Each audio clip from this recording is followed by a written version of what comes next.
The Mark Thompson Show. All I was going to say, and I'll just try to keep it short, is that, Jimmy Carter is widely regarded as a guy with sort of a purity of heart.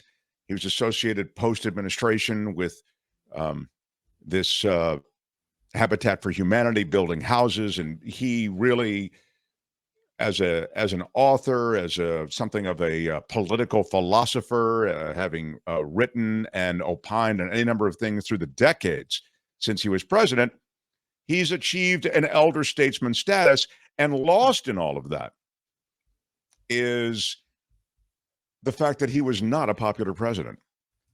He lost in a landslide, I'll remind you.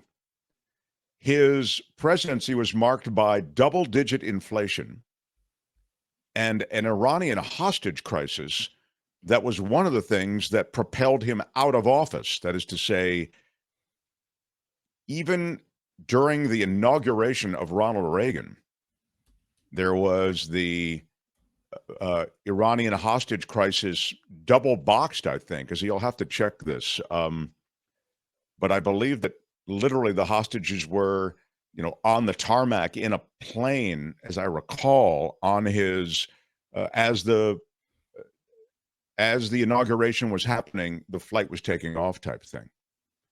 You can, again, check Google it. But my point is simply that at that time, Jimmy Carter he wasn't hated because he wasn't a hateful guy, but the American public was frustrated with where America was, both economically and, as I suggest, diplomatically with this hostage situation.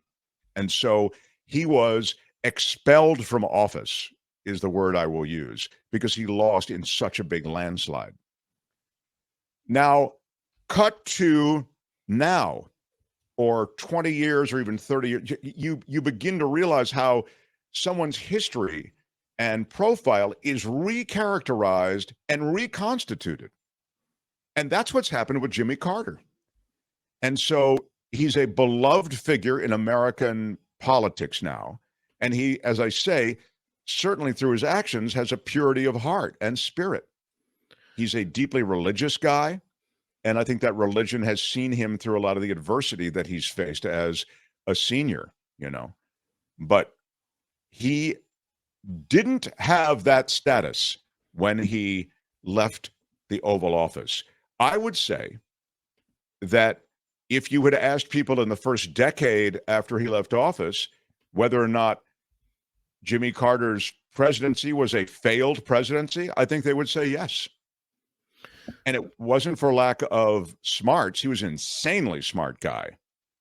But, presidents are also victims of world events, and an administration that made some moves that really didn't staunch the bleeding of inflation, which was really the thing economically, I think, that marked his administration. Did you want to say something, Kim? Sorry. Yeah, we talk a lot about Jimmy Carter and his commitment to helping, build homes for a Habitat for Humanity and the good things he's done. And I came across something I wasn't aware of, and it's this story.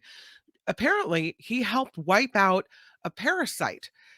He was very interested in taking care of this parasite and managed to wipe out the guinea worm disease. He'd been working to annihilate it since 1986. And because of his efforts, it's basically non-existent right now. So I thought that was kind of an interesting side note. And what were his efforts specifically? I didn't know. Was he just brought visibility to it, or he helped raise money to fight it, or what was the way in which he? Apparently, he had a nonprofit organization. He led this international campaign to annihilate that worm disease in people. Wow. It looks like it's a skin disease, and it's in poor communities where the water isn't safe to drink.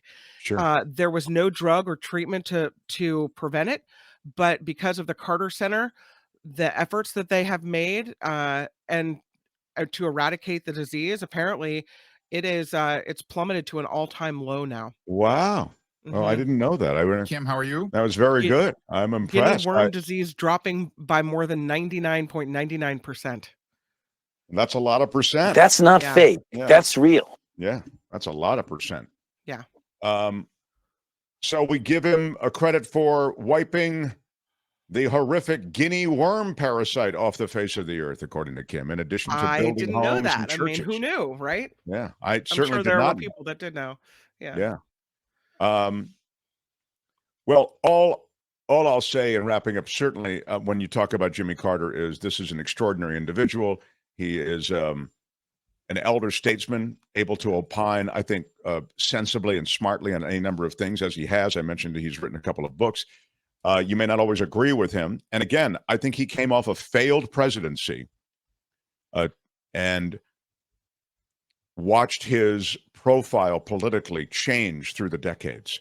But he's certainly very well respected today, and it's sad news that he's going into hospice. So there is that. Hi, it's Mark, and I thought that was great. Hit the notification bell. You'll know whenever there's a new video being dropped, and please subscribe to our channel to help us save the universe.